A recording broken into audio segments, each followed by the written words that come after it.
Okay, so we are making a picture of a cross and we're using tape, and you can make it into a card if you want to. So we're going to fold our paper in half, and you could just cut it out and just use half the paper if you wanted to and just have it as a regular picture. So I'm going to cut off the end of the tape so that it's straight. And then I'm just going to measure it so that it's about as long as my paper, a little bit shorter than the full length of my paper. And then cut the end so that end is also straight. And try to center it. And using a thicker paper would probably be better than the copy paper that I'm using, but this is paper that I think a lot of people have available to them. So, and then I'm going to make a shorter piece of tape for the cross.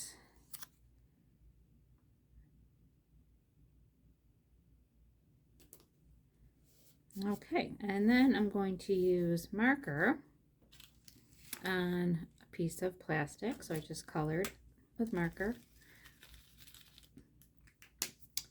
on plastic bag, and I'm going to get a little more green on there. You can also use tin foil, and then water on a paintbrush. You don't want it to be too wet, so you can gently wipe it on a paper towel. And I'm going to use green first across the bottom here, sort of like grass. And I just decided to use cool colors because I think they look nice together. You could use any colors you want. You could even do it all one color for your background if you wanted to.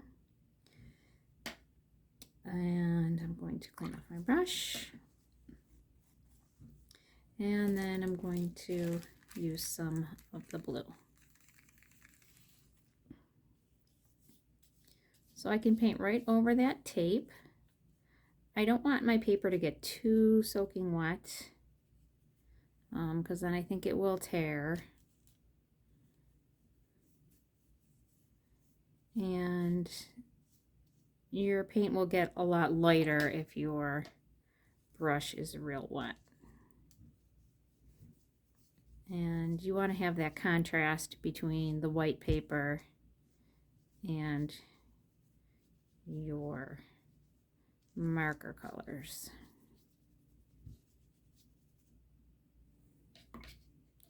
So if you can get your colors on the darker side, that is usually helpful. Like if you're trying to use yellow for your background, you might be disappointed with your results because you want the contrast between the white paper and the